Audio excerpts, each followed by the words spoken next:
Welcome, Aries, to your Scorpio Full Moon 2-week deep dive forecast for the Ascendant, the Sun, or the Moon. Across the 1st and the 2nd of May, depending on where you are, the Moon at 11 degrees 20 in Scorpio goes face to face with the Sun in the practical Taurus.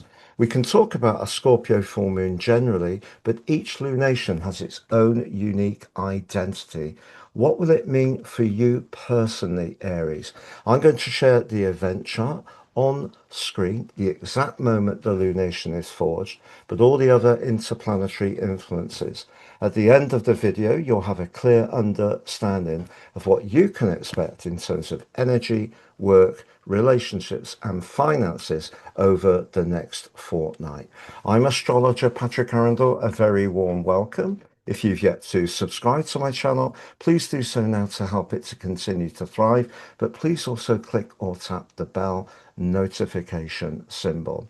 So the full moon's on the 1st of May, apart from in Australia, the 2nd. But Scorpio full moons have quite the reputation. Why is that? Well, it's because of the intensity of the sign, but also in technical astrology, the moon in Scorpio is in its full, F-A-L-L. So it's opposite the sign it's exalted in, which ironically is Taurus. So it's a tender place for the moon to be. But on the screen now is the event chart. So there they are, the sun and the moon in opposition. If we think about lunations, the full moon is when the sun and the moon are competing, whereas a new moon, they're integrated, they're collaborating with one another. So it is possible some intense energies can come up for us all over the next 2 weeks, but particularly around the event itself. But what about the other planetary players? We need to be mindful of your ruler, Mars. Mars is in your own sign, very much about thrusting ahead. It's escaped the attentions of the draining Neptune, potentially, and also the more limiting Saturn. So it's very much in action mode, but it is in a square with Jupiter. So that square can give us a desire to get things done because we can almost feel invincible about whatever it is we're wanting to achieve. In a practical sense, a full moon between the second house, the sun, very much to do with your values, self-worth, but everyday finances, and the moon in the eighth house can be to do with longer term finances, shared resources, and things like business. If something is out of kilter in your situation at the moment, in terms of your budget, the next 2 weeks gives you a great chance to grapple with that. But also, it could be a time when a renewal comes up on an insurance policy, something to do with your future that may need action. But that square with Mars and Jupiter suggests from your perspective that if there's something you really desire, it may be a little difficult to resist it. Because the Scorpio full moon can be very much about our attachments, and that can be to the things that we enjoy a little bit of escapism around. It can be luxuries. It can also be someone we're really attracted to that maybe we have an intimate relationship with, but not necessarily an ongoing one. And all of this is amped up even more because Pluto, the planet which can be to do with obsession, is in the part of your situation to do with friendships.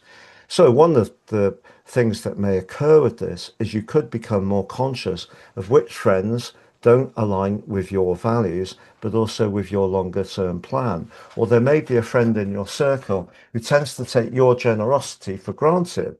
But if you listen to your instincts, coming through the North Node in Pisces, you can actually make some very shrewd decisions. But Pluto definitely amps up that need to have something and have it now. So whether it is someone that you're strongly drawn to in an intimate way, or whether it is that big ticket item which would bust your budget, those are the things that Pluto can arouse in its broad T square. And also because of Mars is rather impetuous right angle with Jupiter, that also may see you resistant to being disciplined. But what about the planet of money? Well, that's Venus, and it's in the bubbly third house in Gemini, which is very vivacious, but that's actually in a very stable link with Saturn in your sign. So if you can slow things down, structure whatever plans you have, just try to make economies on the things that are less essential, but make sure you're reinforcing the things that are truly important. For example, don't skip a premium on your house insurance or if you're traveling somewhere, because that could have dire consequences, even if you have to be a bit frugal on something you'd prefer to splash out on. I'm going to give you a summary of those four areas next, Aries. But just to say, I've slashed the price of my personal horoscope reports. It's now three for the price of one. You get your life roadmap report, which helps you to understand the patterns that are played out in your life, but also get a more intimate understanding of them. That's the one you pay for, but your 12 months transit forecast, but also your draconic soul analysis, they're absolutely free. Please see below for more. Why? Well, I realize that people are feeling the pinch, but also I'm genuinely passionate about sharing how natal astrology, knowing our birth chart, can help us navigate this journey that much easier.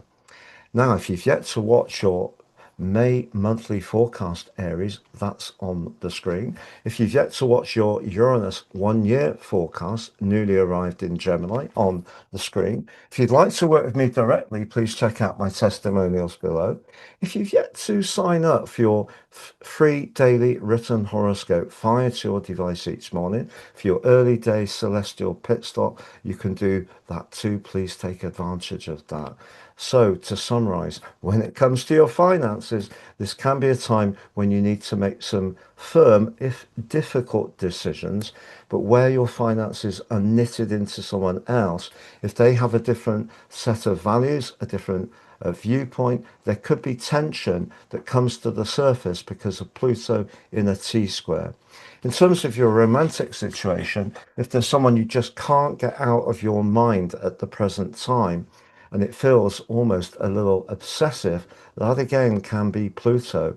And the eighth house position of the moon can be the desire to get up close and personal. But just be careful what you wish for. In terms of your energy, having Saturn in your own zodiac sign is asking you over the next couple of years to be as disciplined as possible. And I think because of the second, eighth house energies, one of the things to be aware of is sugar, very second house, but also very Taurus, which can have a sweet tooth, may be something you can become more mindful of because that can be rather draining.